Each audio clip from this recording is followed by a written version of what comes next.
I gave birth to my son in a small hospital room that smelled like bleach and hope.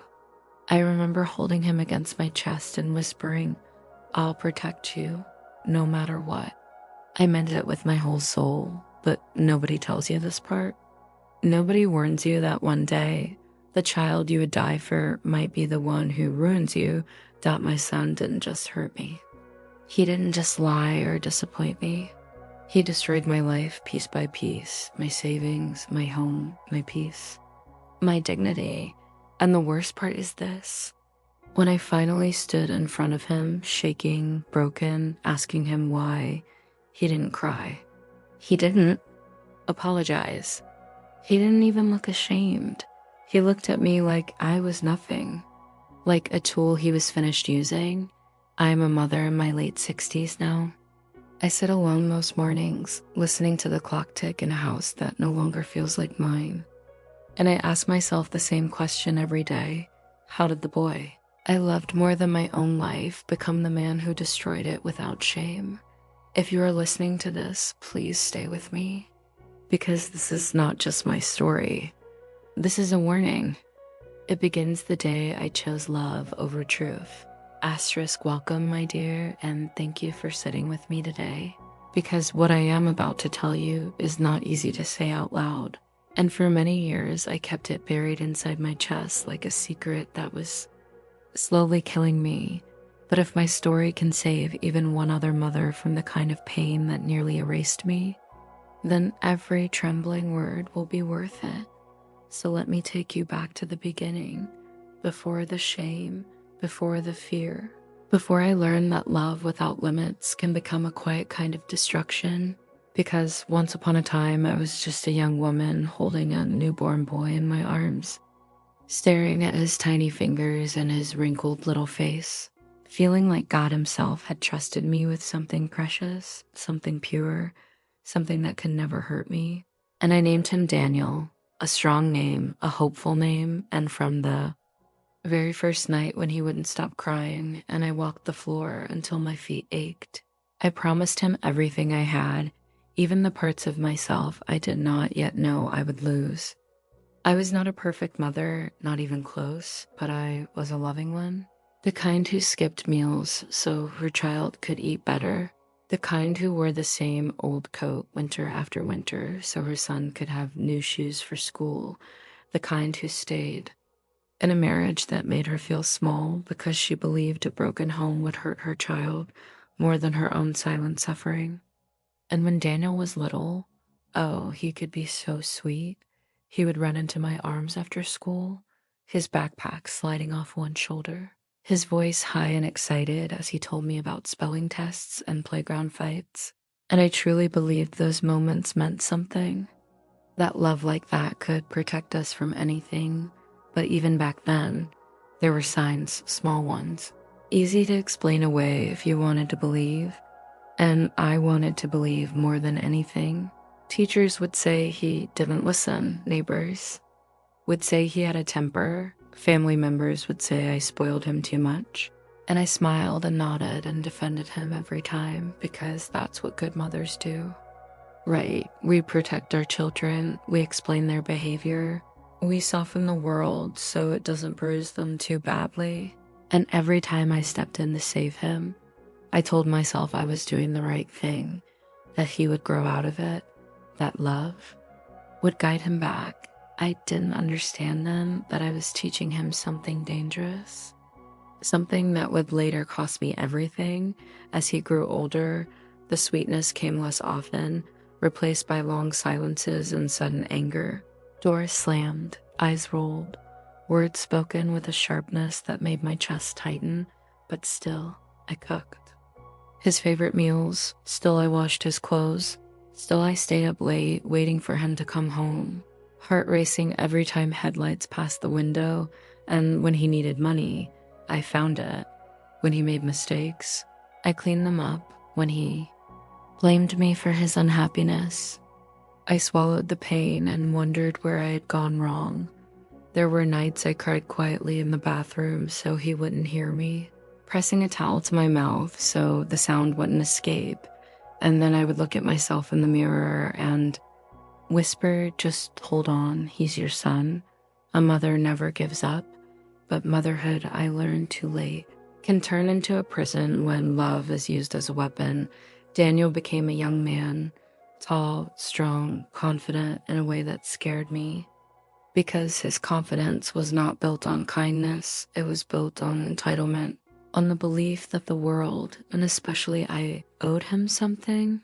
He left home suddenly one day with a bag and a promise, said he would visit, said he would help me someday, kissed my cheek like nothing was wrong, and I stood in the doorway watching him walk away, feeling both relief and a strange hollow fear I couldn't name. The calls became rare, the visits even rarer, but the requests never stopped. Mom, I need help, Mom. Just this once, Mom. You're the only one I can trust. And every time he said those words, something inside me softened and broke at the same time, because being needed felt like being loved. And I was so hungry for his love that I ignored the cost. I gave him money I could not spare. I signed papers I did not understand. I trusted words that were never backed by actions, and slowly, without realizing it, my life began shrinking around his needs. My world became smaller, quieter, lonelier, until one day I looked around my own home and felt like a guest in a place that no longer belonged to me. And even then, even with my hands shaking and my sleep broken and my heart tired beyond words, I still believed he would see what he was doing, that he would feel something, guilt, regret, love, anything, because how could a son look at his mother and not feel shame for hurting her?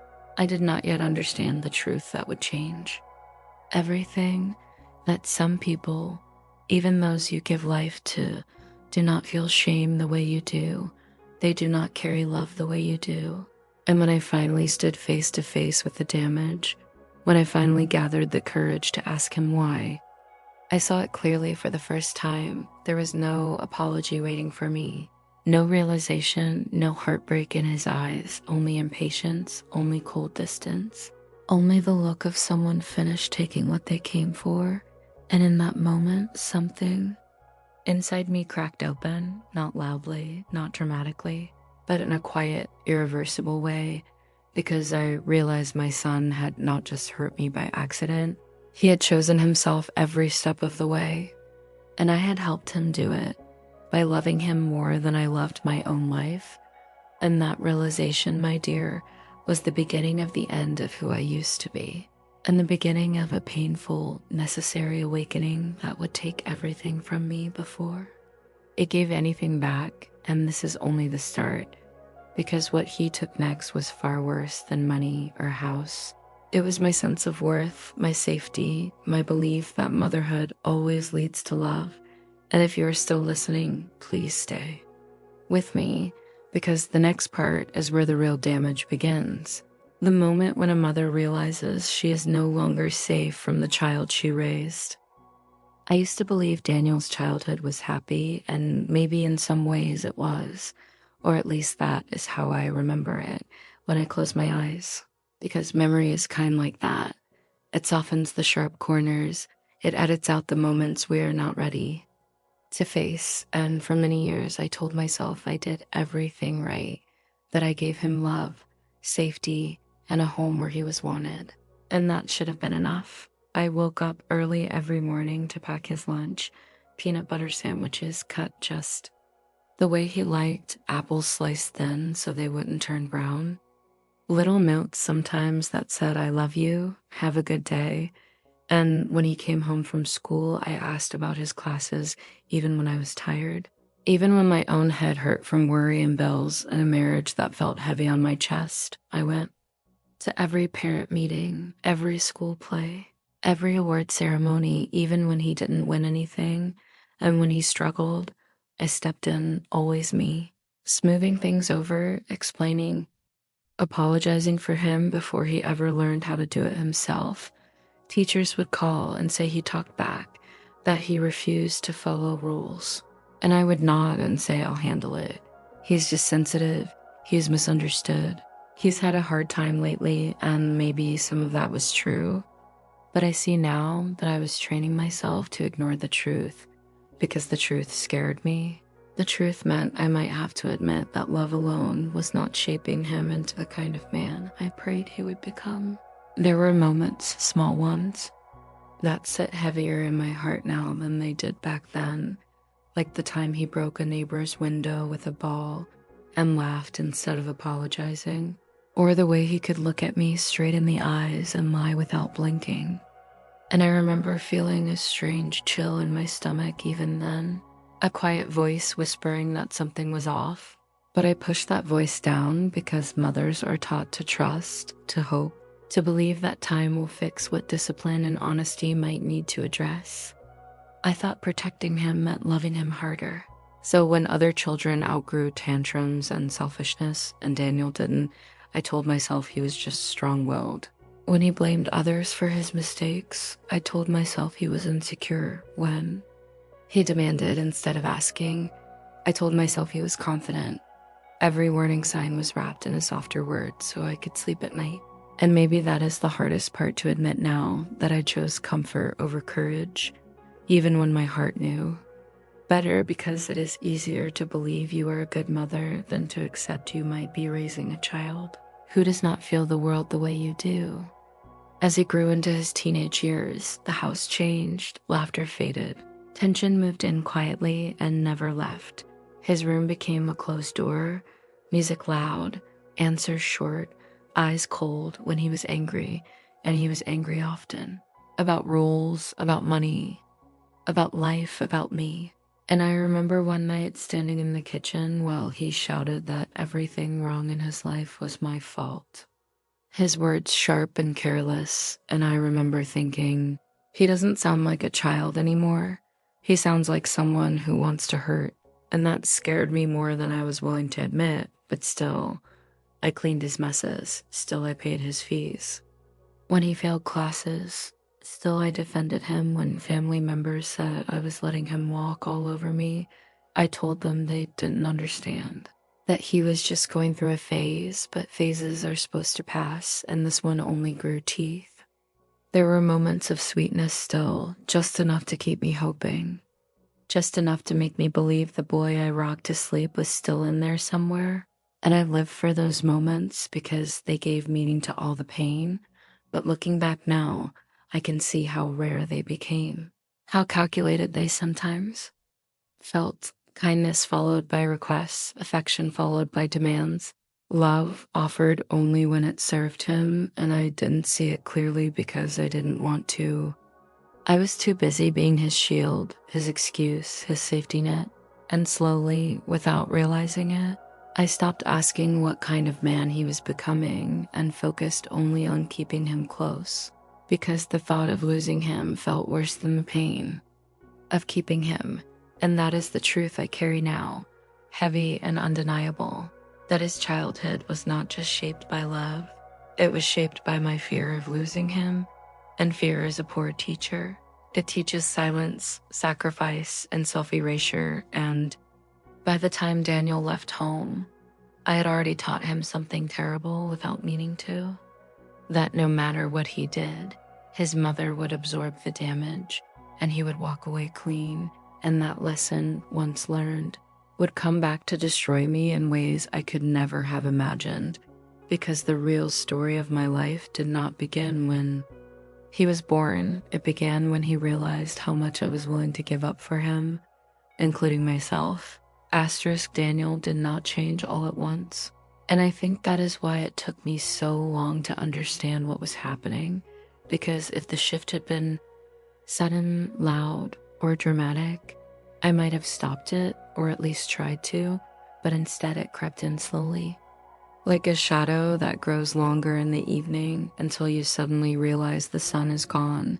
His teenage years were filled with small lies at first. Lies about where he had been, who he was with, how much money he needed, and each lie felt harmless. On its own, easy to forgive, easy to excuse, but together they formed a pattern I didn't want to see. He began coming home late without calling, his eyes hard, his voice defensive before I even asked a question. And when I did ask, gently, carefully, he snapped back like I was the enemy, saying I didn't trust him, saying I was controlling, saying I was the reason he couldn't breathe.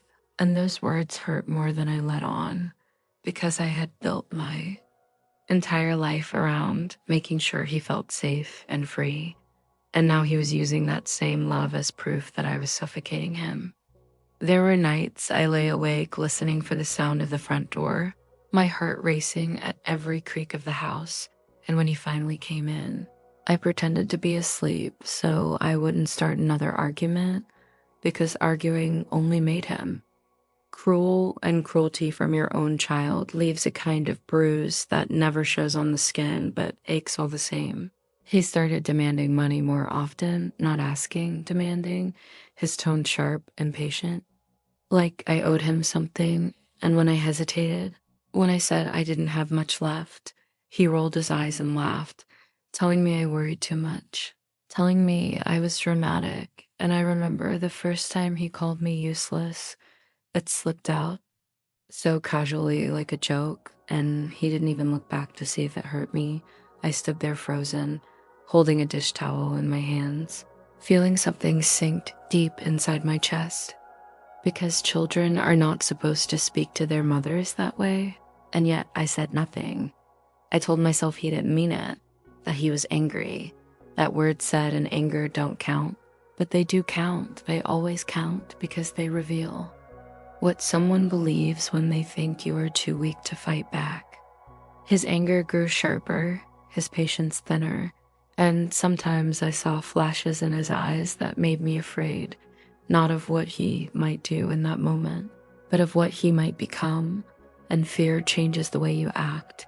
It made me quieter, smaller, more careful with every word. I learned how to speak in a way that wouldn't set him off, how to move around the house without drawing attention, how to apologize even when I had done nothing wrong.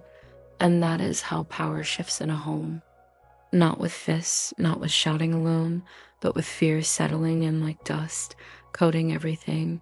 He blamed me for his failures, said if he hadn't been born into my life, he would have been successful, rich, happy, and those words lodged themselves in my heart like splinters because I had given up so much to raise him, and now he spoke as if I had stolen something from him.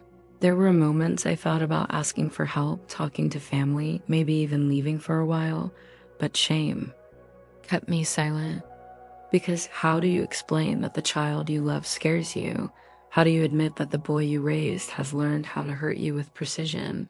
And still, I kept hoping, kept waiting for the phase to pass, for maturity to soften him, for love to win. But love without limits does not teach responsibility. It teaches entitlement, and Daniel learned that lesson well.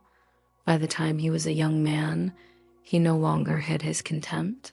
He spoke to me like I was an inconvenience, a burden, someone in the way of the life he believed he deserved. And yet, when he needed something, money, a place to stay, someone to blame, he came straight to me because he knew I would open the door. And I did every time, because saying no felt like abandonment. And I had convinced myself that abandoning him would make me a bad mother, even if staying meant losing myself piece by piece. And that was the moment, though I didn't know it then, when the balance tipped for good, when the child stopped seeing his mother as a person and started seeing her as a resource, something to be used until empty. And once that line is crossed, there is no gentle way back. Because love is no longer love, it becomes leverage, and I had given him more leverage than anyone should ever have over another human being, especially a son over his mother. Daniel left home on an ordinary morning, and that is what hurts the most when I think about it now. There was no big argument, no dramatic goodbye. Just a bag over his shoulder and a promise spoken without feeling. He said he needed space, said he was going to figure things out, said he would visit soon. And I stood in the doorway holding my breath, watching him walk down the steps like he was just going to the store. Not walking out of my life, I remember noticing how tall he looked. That day, how sure of himself, and I told myself this was normal. That boys grow up, that mothers learn to let go, but something in my chest felt wrong, heavy like a door closing slowly but permanently. The house became too quiet after he left. His room stayed exactly the same for weeks, then months, because I couldn't bring myself to touch anything. The smell of his clothes still clung to the air, and some nights I stood there alone, pressing my hand against his door like I could still feel him on the other side. The phone calls came at first, short and rushed, always ending with an excuse, and then they stopped unless he needed something. And that something was always money, Mom, just until I get on my feet. Mom, I'll pay you back, Mom. You're the only one who understands me. And those words still worked on me. They slid into my heart like a key into a lock, because being needed made me feel useful again, alive again, and I sent him what I could, even when it meant skipping groceries, even when it meant choosing between medicine and electricity. I told myself it was temporary, that a good mother helps her child get started, but the requests grew bigger, heavier, more urgent. And when I hesitated, his voice changed, became sharp, accusing, reminding me of everything he believed I owed him. And then came the day he asked me to sign some papers. He said it was nothing serious, just something to help him get approved. For a loan, he spoke quickly, confidently, using words I didn't fully understand, and I remember feeling embarrassed asking questions, embarrassed to admit I didn't know what I was reading, because he spoke like someone who had already decided for me, and I trusted him because he was my son, because I had taught myself that questioning him meant not loving him enough. So I signed, my hand shaking slightly, a strange tightness in my chest I ignored, and when he hugged me afterward, it felt hollow, rushed, like a performance. Days turned into weeks, weeks into silence. And then the letters started arriving, official letters, heavy envelopes that made my stomach drop every time I saw them in the mailbox. Words like debt and obligation and responsibility stared back at me. And I realized too late that I had agreed to something far bigger than I had been told.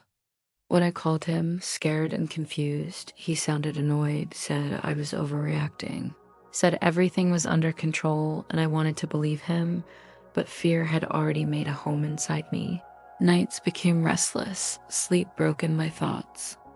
I couldn't quiet. My hands shook when I made tea. My appetite faded, and the house I once felt proud of began to feel fragile, like it could be taken from me with a single signature. Because it almost was. He came back only when there was something to fix, something to smooth over, always leaving before the damage settled. And each visit took something from me, money, peace, trust, until I started hiding my purse, hiding my documents, hiding parts of my life like a frightened child. And still, even then, I blamed myself more than him. I told myself I should have asked more questions. I should have been stronger, smarter, braver, but a mother should not have to protect herself from her own child. And that truth was slow to sink in, because I had built my identity around sacrifice, around giving, around believing that love meant saying yes. And Daniel knew that better than anyone. He knew exactly how to sound desperate, exactly when to show affection, exactly how to remind me of the bond between us. And I let him, because admitting I was being used felt worse than being used itself. And by the time I understood that he was taking more than I could afford to give, that he was draining not just my savings, but my strength, my confidence, my sense of safety, it was already too late. The ground beneath my feet had started to crack, and I was standing right at the edge, still hoping my son would turn around and catch me before I fell, not knowing yet that he had already let go. Asterisk, the first betrayal did not come with shouting or anger, and that is what made it so painful. It arrived quietly, wrapped in calm voices and official words. the kind that sound important and harmless. At the same time, I remember sitting at my small kitchen table with the morning light coming through the window, holding a letter that said my name in heavy black ink, my hands trembling so badly I had to read it 3 times before the meeting settled in.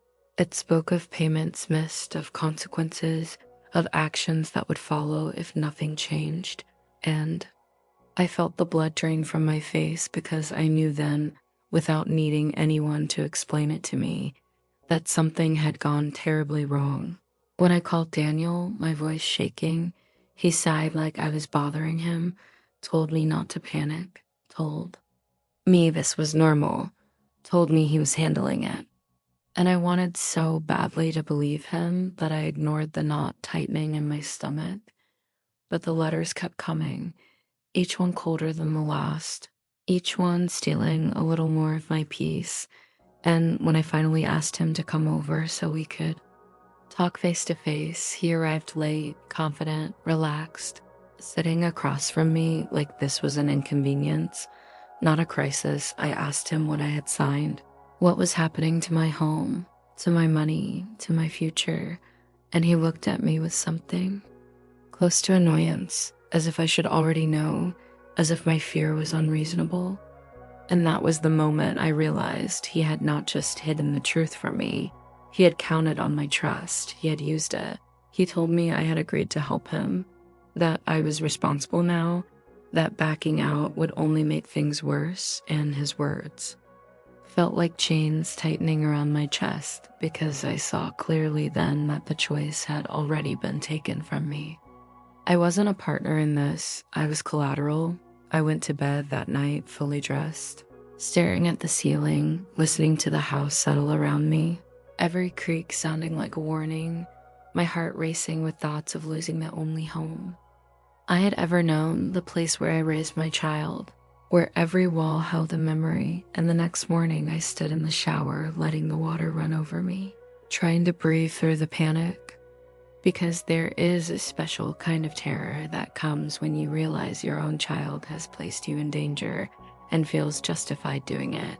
I tried to reason with him in the days that followed, asked him to explain things clearly, asked him to help me fix what was happening, but his patience wore thin, his voice sharp, his tone dismissive, and when I cried, truly cried, he rolled his eyes and told me I was being dramatic, that nothing bad was going to happen, that I needed to calm down, and something inside me broke then, not all at once, but enough for me to feel it. Because when a son cannot find compassion for his mother's fear, something fundamental is missing. I stopped sleeping. My body moved through the days heavy and slow. My hands shook when I tried to write checks. My chest hurt in ways I could not explain, and I felt foolish, ashamed, angry at myself for trusting him, but also deeply confused because I had never imagined a world where my own child would put me at risk and then act as if my pain was an inconvenience. The betrayal settled into me like a sickness, not loud, not explosive, just constant, draining. And I realized I was grieving something I couldn't name yet, the loss of the son I thought I had, the loss of the safety I believed motherhood guaranteed, and worst of all, the loss of my own judgment. Because I no longer trusted myself, I questioned every decision, every memory, wondering where I went right wrong, where I failed him. And that guilt became another tool he used without even trying, because I carried it for him willingly, believing that if I could just understand him better, love him better, fix this one mistake, everything might still turn out right. But deep down, beneath the fear and the shame, a new truth was forming, slow and painful, that this was not a misunderstanding, not a temporary problem, not something love alone could fix. This was a pattern, and I was trapped inside it. And the most frightening part was not the threat of losing my home or my money. It was the realization that my son did not feel bad about what he had done, not even a little. And once that understanding took root, it changed the way I looked at him forever. Fear does not arrive suddenly. It slips in quietly and makes itself at home before you even realize it has a name. At first, it was just a feeling I couldn't explain, a tightness in my chest when I heard Daniel's voice on the phone, a knot in my stomach when I saw his name light up the screen. But soon it followed him into the house whenever he came, settling into the rooms like a cold draft. He began showing up without warning, walking in like he owned the place, his footsteps heavy, his mood unpredictable, and I learned to read the air around him the way animals do before a storm. One wrong word could turn him sharp, one question could make his face harden, and I found myself choosing silence more often than speech. Because silence felt safer, I moved through my own home carefully, lowering my voice, keeping my eyes down, my hands busy, trying not to give him a reason to explode. And when he did, it was not always loud. Sometimes it was worse.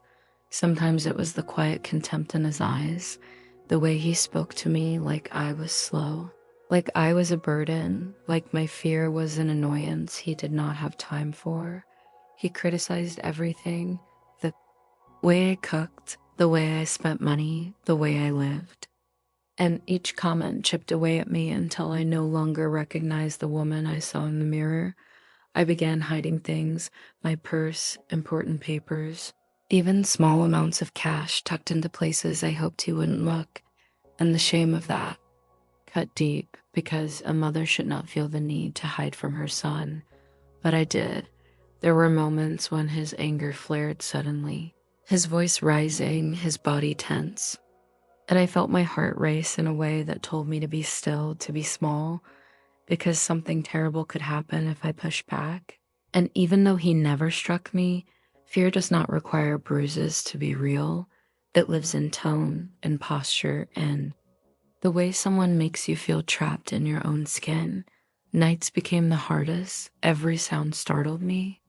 I slept lightly, if at all, listening for movement, my body always ready, my mind never resting. And during the day, I felt tired to the bone, my hands shaking when I poured tea, my thoughts slow and foggy and still. I blamed myself, told myself I was overreacting, told myself he was stressed, that he needed understanding, that this was my responsibility as his mother. But deep down, I knew something had shifted. The house no longer felt like a place of rest. It felt like a place I had to survive, and survival changes you. It makes you cautious, quiet, and lonely. I stopped inviting people over, stopped talking about what was happening, because I didn't want anyone to see the truth. I didn't want to admit that I was afraid of the child I raised. That shame sat heavy on my chest, pressing down every time I thought about asking for help. And Daniel sensed that silence. He moved through it easily, confident in his control, confident that I would not fight back because I never had before, and the more afraid I became, the bolder he grew, pushing boundaries, demanding more, acting as if my life was simply an extension of his own, something to manage, to use, to discard if necessary. And there were moments, standing alone in the kitchen or sitting on the edge of my bed in the dark, when I realized I was no longer living. I was waiting for him to leave, waiting for the next demand, waiting for the next wave of fear to pass. And that is when it hit me, quietly but clearly, that I had lost something essential, not my home, not my money, but my sense of safety, the belief that I was allowed to feel at peace in my own space. And once that belief is gone, once fear takes its place, everything else begins to crumble, because love cannot grow where fear has settled. And I was still calling it love, even as it hollowed me out from the inside, and I did not yet know how much worse it was going to get, because the day was coming when he would take something from me that could never be hidden, never recovered, never given back. Asterisk, the day Daniel took everything from me did not feel dramatic while it was happening. There were no raised voices, no slammed doors, no warning signs that this would be the moment my life split in two. It began like so many other days. Quiet, heavy, uneasy. I remember the sky was gray, the kind of gray that presses down on you. And I was sitting at the table with a cup of cold coffee when the phone rang. The voice on the other end was polite, professional, calm, and as I listened, my hands began to shake so badly I had to set the cup down because they were telling me that decisions had been made, actions taken, things finalized, and I felt like I was hearing my life described as a list of facts I had no power to change. When I hung up, the house felt too still, too silent, like it was holding its breath. I called Daniel immediately, my heart pounding, my mouth dry. And when he answered, he sounded annoyed, not surprised, not worried, just irritated that I was interrupting him. I told him what I had been told, my voice breaking despite my effort to stay calm. And he cut me off before I could finish, said it was done, said there was nothing to discuss, said this was the best outcome. And I remember gripping the edge of the table, feeling dizzy because he was speaking about my home, my savings, my future, like they were numbers on a page, not the foundation of my life. I asked him how he could do this to me, asked him if he understood what this meant, and there was a pause, just a short one, and then he sighed, the way people do when they're tired of explaining something obvious, and he said, "You'll manage, you always do." And in that moment, something inside me collapsed because those words told me everything I needed to know. He did not see me as a person with limits, with fears, with a breaking point. He saw me as something that could absorb anything and keep standing.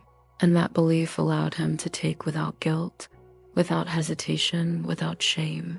When he came over later that day, I looked at him carefully, searching his face for some sign of regret, some crack in his confidence, but there was nothing. No sadness, no apology, no softness at all. He spoke about his plans, about his future, about how this would help him move forward, and not once did he ask how I was going to survive. Not once did he acknowledge what he had taken from me. And when I finally said his name quietly, asked him if he felt anything about what he had done, he looked at me like I was asking something unreasonable, like my pain was an inconvenience, and that look hurt more than any word he had ever spoken, because it confirmed what I had been afraid to admit. My son felt no shame, none at all.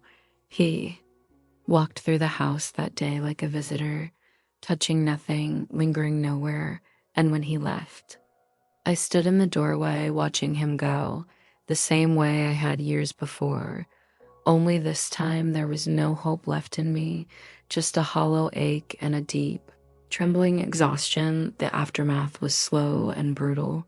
Phone calls, letters, decisions I did not understand, a future that felt suddenly small and uncertain. And as the reality settled in, I realized I had not only lost my home and my financial security, I had lost the story I told myself about motherhood, the belief that loving your child fiercely would protect you, that sacrifice would be repaid with care, that kindness would always be met with conscience. I began packing my life into boxes, choosing what little I could take, touching objects that held memories I could not carry with me, and each item felt like a goodbye, not just to a place, but to a version of myself that believed love was always safe. When I finally left, I did not cry, not then. My tears had run out. I felt numb, emptied, like something essential had been scooped out of me and left behind. And the most painful truth of all settled quietly in my heart as I closed that door for the last time, that my son had not destroyed my life in a moment of rage or desperation. He had done it calmly, deliberately, and without a single trace of shame, and that realization changed everything. Because once you understand that someone does not feel shame for hurting you, you must finally face the truth you have been avoiding. that loving them the way you always have will only finish the destruction they began. I remember that night like it was yesterday. The house was silent, the kind of silence that presses down on you and makes your chest ache. I had spent hours trying to piece together what little remained of my savings, my pride, my life after, everything my son had done. And there he was, sitting in the living room like nothing had happened, scrolling through his phone as if he had not just torn my world apart. I wanted to scream. I wanted to shake him and ask him why he could betray me so completely, but the words caught in my throat because deep down I already knew the answer. It wasn't about money or control, it was about him, his selfishness, and his total disregard for anyone but himself. I poured myself a cup of tea, hoping the warmth would soothe the storm inside me. It didn't. I thought back to all the sacrifices I had made, the nights I had stayed awake worrying about him, making sure he had every advantage I never had. I had worked my fingers to the bone, cleaned houses, washed dishes, stayed late at offices just to make sure he had a future. And yet, here I was, a woman in her 60s, sitting alone in the echo of my own life while he laughed in a way that cut through me like a knife. I tried reasoning with him, cautiously at first, then with desperation. Son, please, don't. You see what this is doing to me? To us? I pleaded. His eyes didn't even flicker toward me. He shrugged, a tiny smirk on his face. Mom, life isn't fair. Deal with it. Deal with it. Can you imagine hearing those words from your child? From the one you loved more than life itself? My heart shattered in a way I didn't think possible. All those years of guidance, of love, of patience, it didn't matter. I was nothing but an obstacle in his life, and he removed it without a second thought. That night, I realized the enormity of what he had done. He hadn't just taken money or possessions. He had stripped me of my dignity, my sense of safety, my belief in love between parent and child. I felt hollow, like a ghost wandering through a home that had once been full of warmth. I cried not just for myself, but for the son I had lost, the boy I had raised who was supposed to care for me, protect me in my old age, and honor the years I had poured into him. That boy no longer existed. The next morning, I woke up stiff and tired, the pillow beside me soaked from tears I hadn't realized I had cried. He was already gone, off somewhere to enjoy the life he had stolen from me, probably smiling at his own cleverness. I felt a rage so deep and primal I could barely contain it, but I knew yelling or confronting him now would change nothing. This was a battle of patience, of endurance, and of strategy. I would have to rebuild from nothing, piece by piece, and maybe, just maybe, I could find a way to face him one day with the quiet power of someone who had survived total betrayal. And in that moment, I made a promise to myself. I may have been destroyed, but I would not vanish. I would rise from the ruins of what my son had done, and I would find a way to reclaim my life, my home, and my sense of self. Even if he felt no shame, I would carry my strength quietly, fiercely, like a secret flame burning just beneath the surface. Asterisk days turned into weeks, and the ache of betrayal didn't fade. It stayed with me, clinging like a shadow I couldn't shake. I started noticing things I had ignored before: the quiet judgment of neighbors, the whispered gossip at the grocery store, the pitying glances from friends I once trusted. Everyone seemed to know what my son had done, yet no one said a word to help. I realized then that part of the pain wasn't just what he had taken, it was how alone I felt in carrying the weight of his choices. I began writing again, something I hadn't done in years. Letters to myself, notes of what had happened, memories of better times. I poured my grief into words, hoping they would anchor me when the nights got too heavy. Sometimes I would read them aloud, my voice shaky, my hands trembling. How could you do this to me?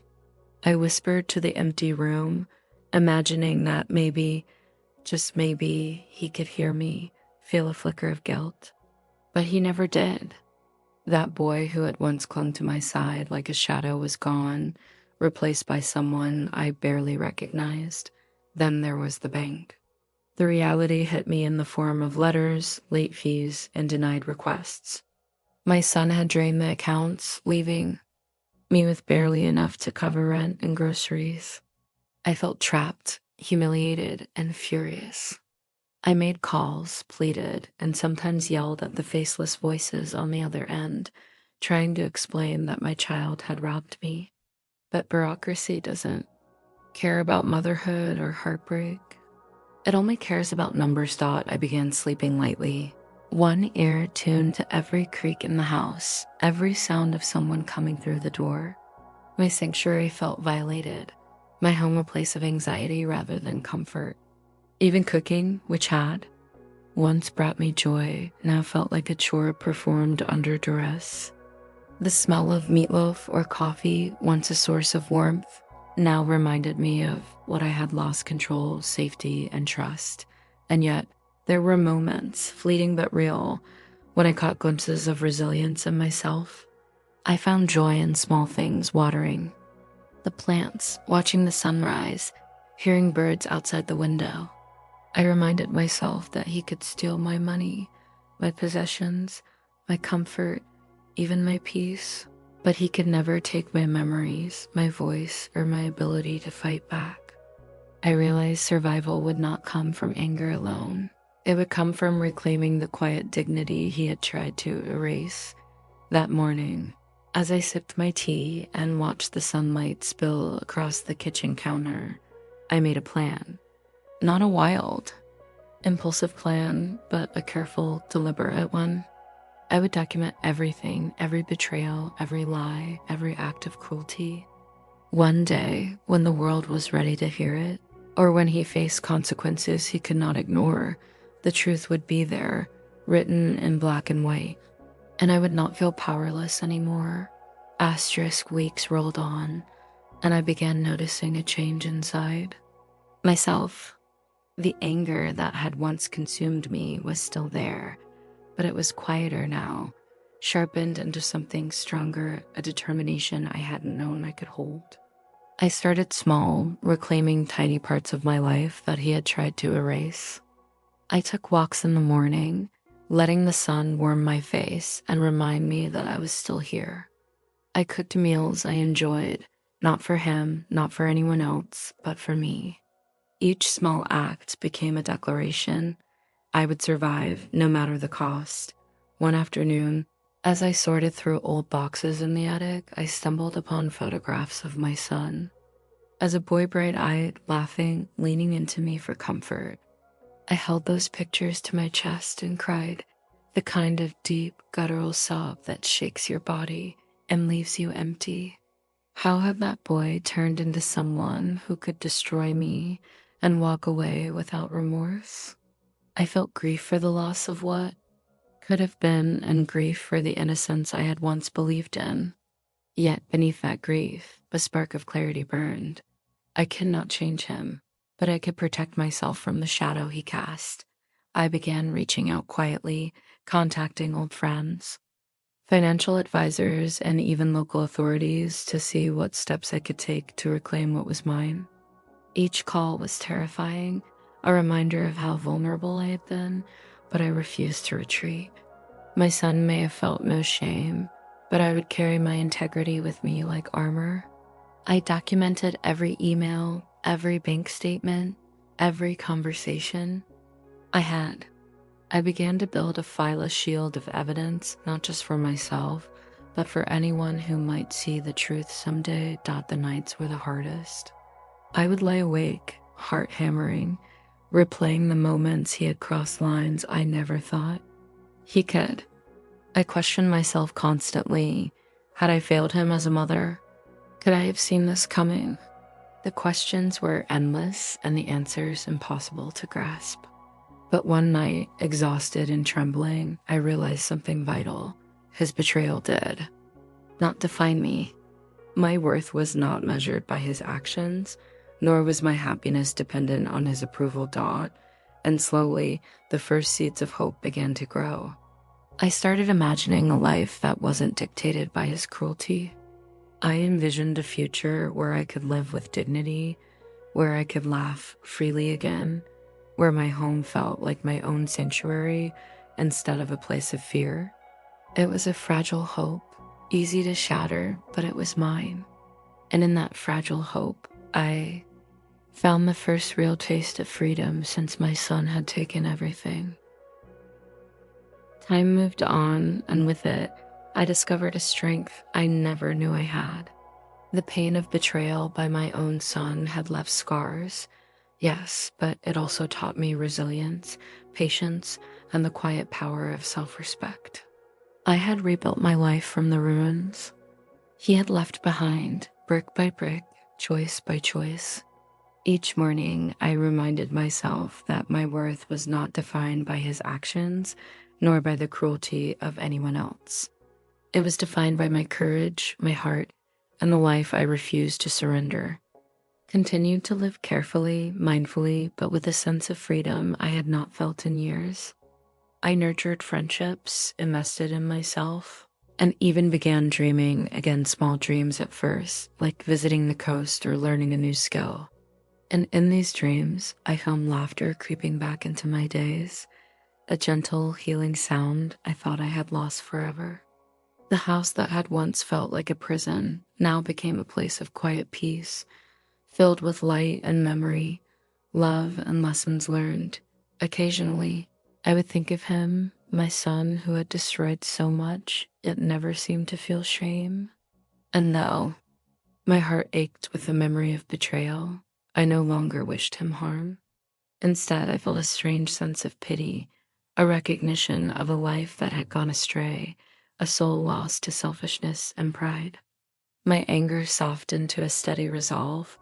I would protect myself, I would live fully, and I would never again allow anyone, no matter how close, to wield such power over me.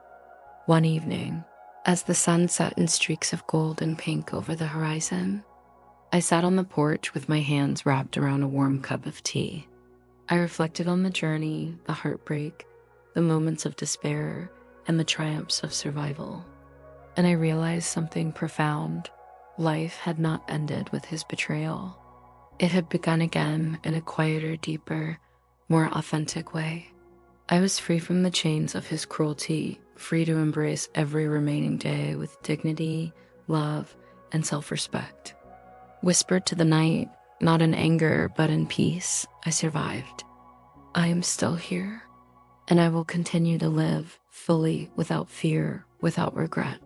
That night, I understood something essential. Our lives are not defined by those who hurt us, but by the courage we find to stand tall afterward. And in that courage, I discovered the most important truth of all.